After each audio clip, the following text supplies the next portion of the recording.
Now the கூவம்ல வந்து படகு விட்டாங்க அப்படின்லாம் சொல்லுவாங்க. இது absolute burda. There is no history of the British using the Cooum for boating. So many people died because of sea snakes entering Chennai along the Cooum. So we also destroyed all the lakes.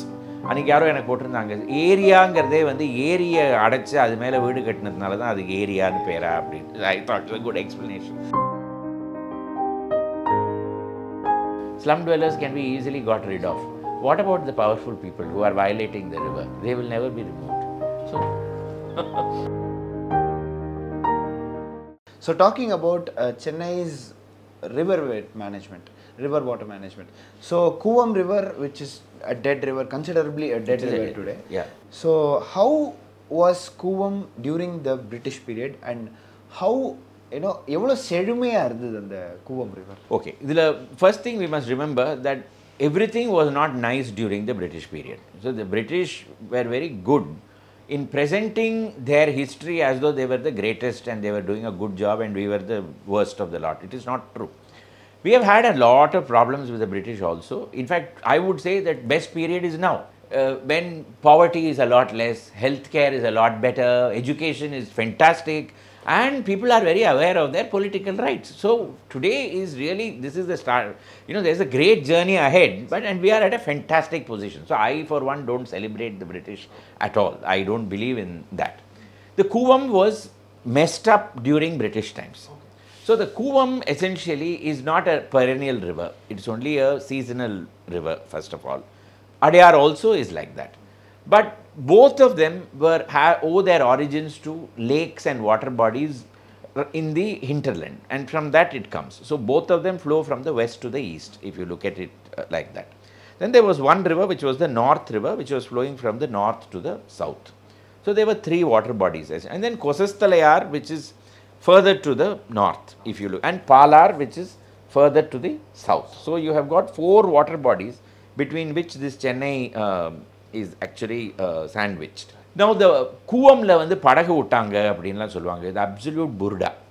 There is no history of the British using the Cooum for boating.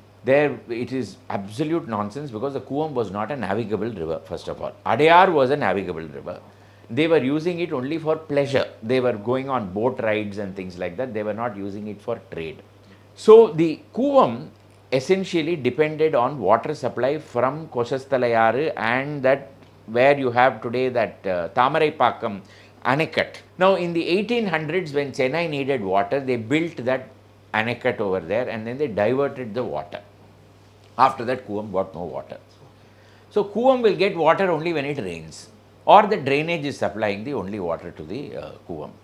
Thirdly, there is a big sandbar at the mouth of the Kuvam river, which will form every time in the summer season, and it will block the water from going through. The British kept talking about cleaning it, but they never cleaned it, and it was a horrible river by the time independence came. It was already dead. Adyar, on the other hand, was better, because the city had not developed up to the point of the Adyar.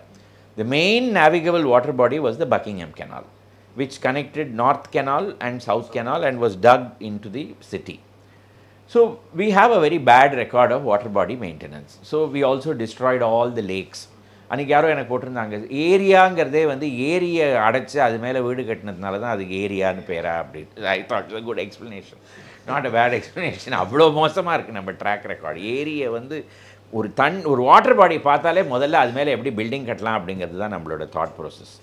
This is one of the worst attitudes that we have. Now things are changing.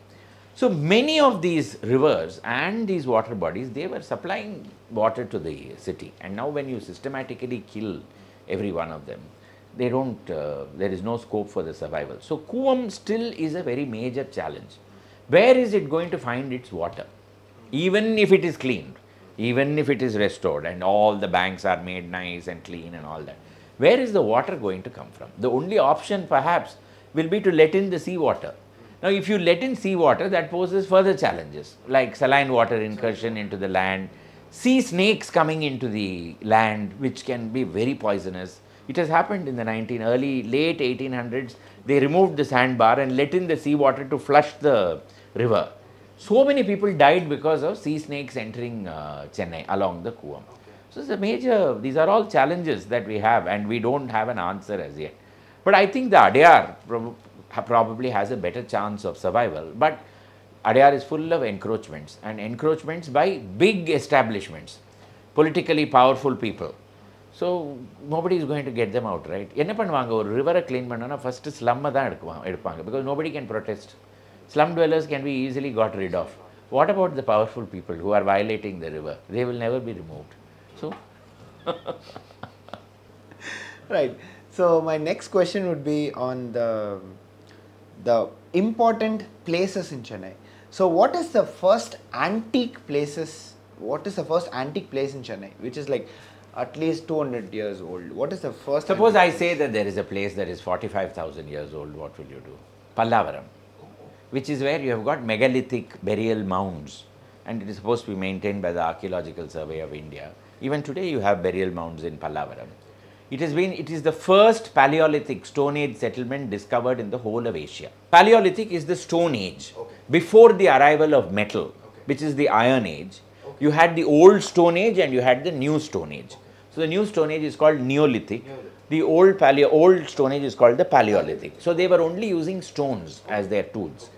So the first Paleolithic settlement discovered in the whole of Asia is in Pallavaram. Oh my God. So Pallavaram goes back to that age of Stone Age people. So that is, I would say, hats off to old Pallavaram. Secondly, Egmore, because Pallavaram and Egmore, between them represent Iron Age settlement and Paleolithic settlement. So Ezhumbur and Pallavaram are two very, very ancient places. So we cannot even comfortably compute their age. Then you talk about the Sangam era. So when you look at the Sangam era, first thing that comes to mind is Puzhal. Puzhal Kotam was one of the centers of the Kurumbas. And the other, Puliyur Kotam. Puliyur Kotam is today Kodambakam, Saidapete, that entire area, Vadapalani, all that is what was called Puliyur Kotam. So these were the two major Kurumba fortresses that existed in Chennai around the time of the Sangam era. Even Mylapore, Egmore, Tambaram, these were all places that came under these Kotams. So they were all sub-villages, if you ask me. Then if you look at the Bhakti period, which is say from the 6th century onwards, Jnana Samandar, Appar, Sundaramurti Nayanar, then the Alvars. If you look at that era, Tirallikeni, Mailai, Thiruvanmiyur, Thiruvotriyur.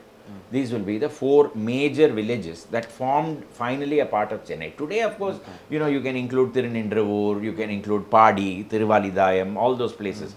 But they were not part of Chennai till, say, the British left us. So I would still include only these four main villages as very ancient. They go back to the Sangam period. Then we have had others. So if you look at old and antique, I'll start with Pallavaram. Then I will come to this thing, Egmore. Then I will look at Puliyur, which is Kodambakam and surrounding area. And I will look at Puzhal.